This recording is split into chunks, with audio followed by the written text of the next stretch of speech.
जय जय शंकर हर हर शंकर जय जय शंकर हर हर शंकर जय जय शंकर हर हर शंकर जय जय शंकर हर हर சமூக தனி வாழ்க்கை நெறிகள் தெய்வத்தின் குரல் 3ஆம் பாகம். ஆச்சாரமும் ஆகாரமும் நியமத்தில் வேறுபாடுகள்.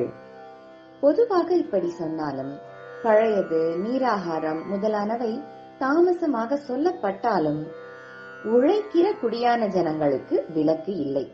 வியாதியஸ்தர்களுக்கும் சில நிஷேத வஸ்துக்களை, அதாவது தள்ளுபடியான வஸ்துக்களை பரவாயில்லை என்று அனுமதித்திருக்கிறது. உடம்பு சரியான விட்டு இதற்காக பஞ்சகவ்யம் சாப்பிட்டு பிராயச்சித்தம் செய்து கொள்ளும்படியும் சொல்லியிருக்கிறது. 8 வயசுக்கு கீழேயும் 80 வயசுக்கு மேலேயும் போனவர்களுக்கு ரொம்பவும் ஆகார கட்டுப்பாடு வேண்டும் என்பதில்லை என்றே கூட சாஸ்திரம் சொல்வதுண்டு. நியாயமாக பார்த்தால் 80 வயசுக்கு மேலே ஜீரண சக்தியும் குறைந்து இச்சைகளும் குறைந்து அவர்கள் தாங்களாகவே ரொம்ப நியமமாக இருக்கத்தான் பிரியப்பட வேண்டும். அப்படி இல்லாத போது நப்பாசையும் நாக்கு ருசியும் போகாத இப்படிப்பட்டவர்கள் எப்படியும் ஜன்மாவை கழித்துக் கொள்ளப் போவதில்லை. அதனால் இந்த கிழ ஜீவன்களை கடைசி காலத்தில் ஏன் கட்டுப்படுத்தி கஷ்டம் கொடுக்க வேண்டும் என்றே சிம்பதியில் விட்டுவிட்டதாக தோன்றுகிறது.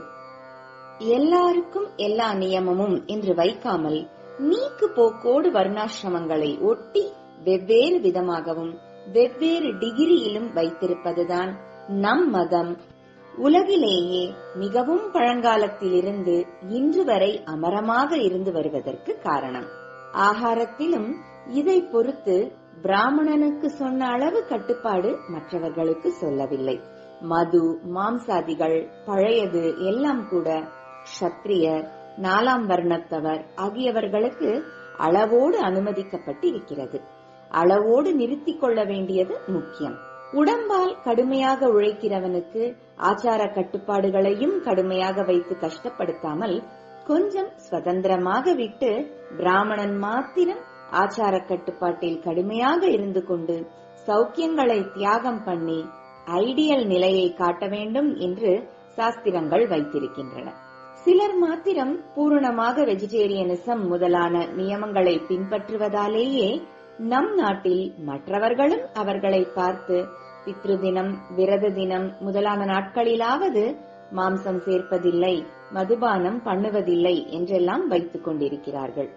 அநேக ஜாதிக்காரர்கள் 60-70 வயசு ஆன பிற்பாடு சுத்த சைவமாகிறார்கள். யதார்த்தத்துடன் லட்சியத்தின் இசைவு.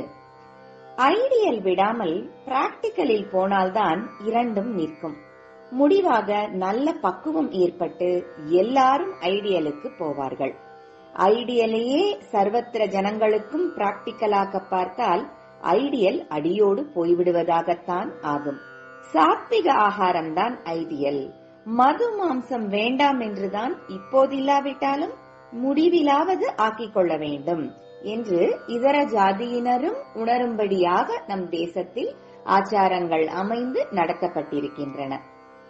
வெஜிடேரியனிசம் என்ற ஐடியல் நம் தேசத்தில் ஒரு குறிப்பிட்ட குலாச்சாரமாக மாத்திரம் இருப்பதாலேயே அதை பார்த்து சாஸ்திரத்தின் கம்பல்ஷன் இல்லாமல் தாங்களாக பிரியப்பட்டு வேறுவித குலாச்சாரம் உள்ளவர்களும் அதை எடுத்துக்கொண்டு ஐடியல் மேலும் மேலும் பிராக்டிஸில் பரவுவதை பார்க்கிறோம்.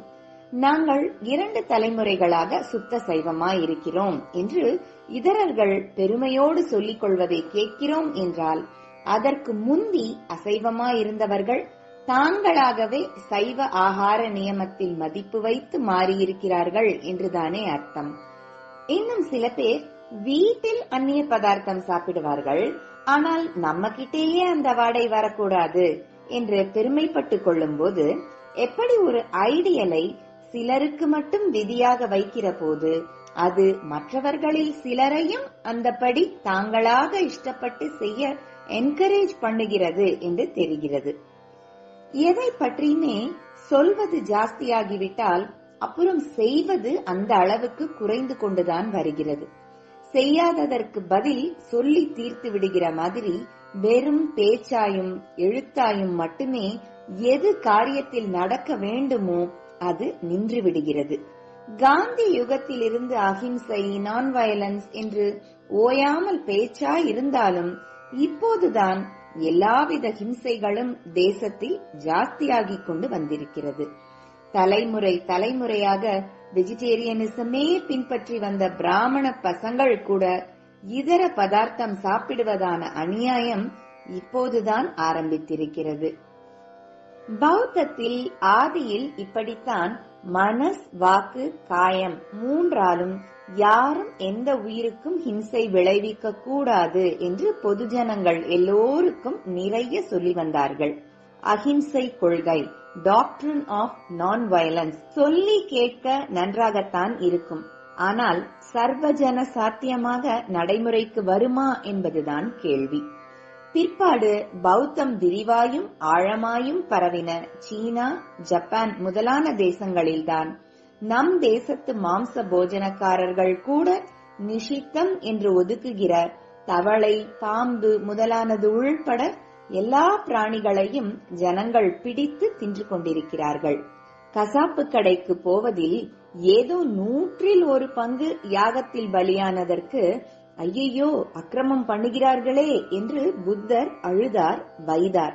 லோக க்ஷேமார்த்தமாக சில சக்திகளை பிரீத்தி பண்ணவே யக்ஞம் என்று அவருக்கு புரிய வைக்க அந்த நாளில் யாரும் இல்லை போலிருக்கிறது. அவர் கண்டனம் செய்த யக்ஞ பிராமணாள் வம்சம் பரம்பரையாக வெஜிடேரியன்களாக இருந்து வருவது பிரத்யக்ஷம். அவருடைய ஃபாலோவர்ஸ், பின்பற்றுபவர்களில் வெளிதேச பிக்ஷுக்கள் உள்பட மாம்சத்திலும் ரொம்பவும் நிகிருஷ்டத்தை, கீழானதை போஜனம் பண்ணுவதும் பிரத்யக்ஷம். இதிலே ஒரு வேடிக்கை சொல்கிறேன்.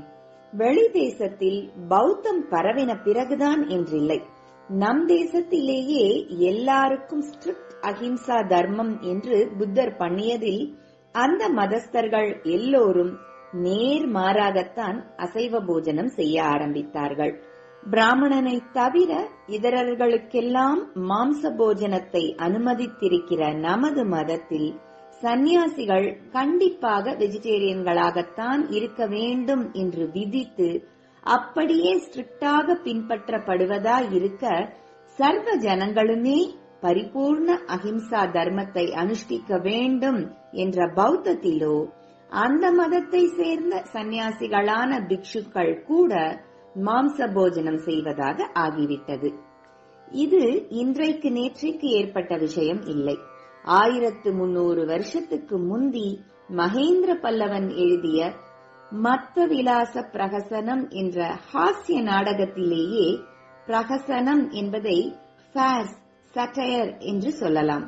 இதை கேலியாகத்தான் சொல்லியிருக்கிறான், ஆனால் ரொம்ப ஸ்பஷ்டமாக சொல்லியிருக்கிறான்.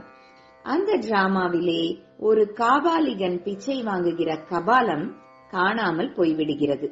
அது எங்கே போயிருக்கும் என்று யோசிக்கிற போது அந்த கபாலத்திலே பக்குவம் பண்ணின மாம்சம் இருந்ததல்லவா, அதனால் அதை ஒன்று ஏதாவது நாய் இழுத்து கொண்டு போயிருக்க வேண்டும், இல்லாவிட்டால் எவனாவது புத்த பிக்ஷு அமுக்கி கொண்டு போயிருப்பான் என்று காபாலிகன் சொல்வதாக வருகிறது.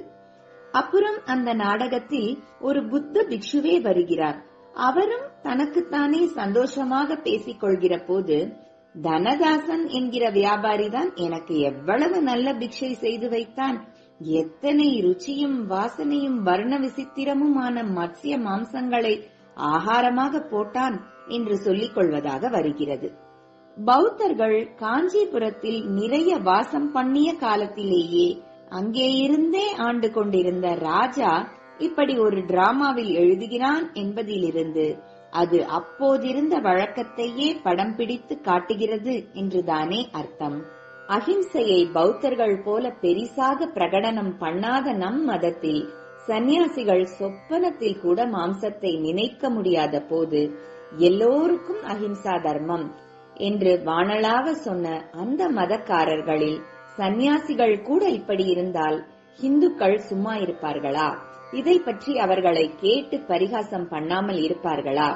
அகிம்சை என்கிறீர்கள், ஆனால் இப்படி பண்ணுகிறீர்களே என்று கேட்டபோது அவர்கள், எங்கள் புத்தர் பிராணிவதை கூடாது என்றுதான் சொல்லியிருக்கிறார். ஆகாரத்தை பற்றி ஒன்றும் சொல்லவில்லை. நாங்கள் அவர் சொன்னபடிதான் செய்கிறோம். நாங்களாக எந்த பிராணியையும் கொல்வதில்லை. எவனோ குருவிக்காரன், வேடன், கசாப்பு கடைக்காரன் கொன்று விற்பதைத்தான் வாங்கி தின்கிறோம். அதனால் எங்களுக்கு ஜீவஹிம்சை தோஷம் இல்லை என்று சாமர்த்தியமாக சொல்வார்களாம். இவர்களை நினைத்து கொண்டுதான் திருவள்ளுவர் ஒரு குறள் பண்ணியிருக்கிறார் என்று தோன்றுகிறது. திணற் பொருட்டால் கொல்லாதுலகெனின் யாரும் விலை பொருட்டால் ஊன் தருவார் இல். குறள் 256. ஏதோ கசாப்பு கடைக்காரன் மாம்சத்தை விற்கிறானே, அவன் பிழைப்பு நடத்திவிட்டு போகட்டும் என்றுதான் தாங்கள் அதை வாங்கி சாப்பிடுகிற மாதிரி சொல்லி அல்லவா இந்த பௌத்தர்கள் தப்பித்துக் கொள்கிறார்கள். இதுவா நிஜம்? அவன் கொன்றுவிட்டானே என்கிறதற்காகவா இவர்கள் தின்கிறார்கள்? இவர்கள் தின்கிறார்கள் என்பதற்காகத்தானே அவன் கொல்கிறான் என்று திருவள்ளுவர் நினைத்திருப்பார் போல் இருக்கிறது. ஊன் தின்னுபவர்கள் இருப்பதால் தான் அதற்காக ஒருத்தன் பிராணிகளை அடித்து விலைக்கு விற்பது என்று ஏற்பட்டிருக்கிறது. ஊன் தின்னாதவர் இருந்தால் கசாப்பு கடையே தோன்றியிருக்காது என்ற கருத்தை வைத்தே ஒரு குறளை செய்து தம்முடைய உயர்ந்த நூலில் அதை சேர்த்து விட்டார். இவர்கள் அடித்து தின்னாவிட்டாலும் இவர்கள் தின்னுகிறார்கள் என்றே தான் இன்னொருத்தன் அடிப்பதால் அவன் பண்ணுகிற ஜீவஹிம்சை தோஷம் இவர்களைத்தான் சேரும் என்று சொல்லாமல் சொல்லிவிட்டார். யதார்த்தத்துடன் லட்சியத்தின் இசைவு நாளை தொடரும். ஜெய ஜெய சங்கர, ஹரஹர சங்கர, மகா பெரியவா சரணம். जय जय शंकर, हर हर शंकर, जय जय शंकर, हर हर शंकर, जय जय शंकर, हर